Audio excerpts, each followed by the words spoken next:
আসসালামু আলাইকুম ভিউয়ার্স, কেমন আছেন? আশা করি আল্লাহর রহমতে ভালো আছেন। আমিও আপনাদের দয়ায় আল্লাহর অশেষ রহমতে অনেক ভালো আছি। একটি ছোট্ট গল্প আপনাদের সাথে শেয়ার করি। গল্পটি এক জায়গা থেকে সংগৃহীত। এক ভদ্র মহিলা একটি বেজি পালত। বেজিকে খুব আদর করত। আদর করতে করতে বেজিটি অত্যন্ত বিশ্বস্ত হয়ে গিয়েছিল। মহিলাটি যাই বলতো বেজিটি তাই শুনত। মহিলাটির একটি ছোট্ট মেয়ে ছিল। একদিন তার ব্যক্তিগত কাজে বাইরে যাওয়ার প্রয়োজন ছিল। তখন বেজিটিকে বাসায় রেখে এবং তার মেয়েটিকে বাসায় রেখে মহিলাটি বাইরে অল্প সময়ের জন্য কাজ সমাধান করতে গেল। মহিলাটি যখন বাড়ি থেকে বাইরে বের হলো তখনই একটি বড় কিং কোবরা বাড়িতে প্রবেশ করলো।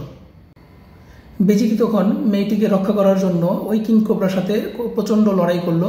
লড়াই করতে করতে এক পর্যায়ে কিং কোবরাটিকে মারতে সক্ষম হলো। তো তারপর বেজিটি বাইরে এসে মহিলাটির অপেক্ষা করতে থাকলো। মহিলাটি যখন কাজ সেরে বাড়ির কাছাকাছি চলে আসলো এবং বাইরে রক্তাক্ত মুখে বেজিটিকে দেখলো, বেজিটিকে দেখেই সে হাতের কাছে কিছু একটা লাঠি নিয়ে বেজিটিকে মাথার মধ্যে আঘাত করে বেজিটিকে মেরে ফেললো। তারপরে সে ওই বেজিটিকে মেরে যখন ঘরে প্রবেশ করলো তখন গিয়ে দেখলো একটি কিং কোবরা মরে পড়ে আছে এবং তার মেয়েটি সুস্থ অবস্থায় বাড়িতে আছে। এই অবস্থা দেখে মহিলাটি অত্যন্ত কান্নাকাটি শুরু করলো, কিন্তু ততক্ষণে যত ক্ষতি হওয়ার তা হয়ে গিয়েছে। বেজিটি আসলে তার মেয়েটিকে রক্ষা করেছিল সাপের সাথে লড়াই করে। মহিলাটি এতক্ষণে তা বুঝতে পারলো।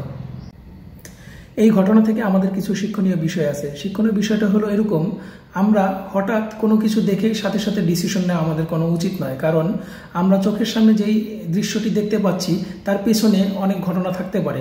সেগুলো আমাদেরকে বিচার বিশ্লেষণ করে যে কোনো সিদ্ধান্তে উপনীত হওয়া উচিত। কারণ সিদ্ধান্ত গ্রহণ অত্যন্ত গুরুত্বপূর্ণ একটি বিষয়।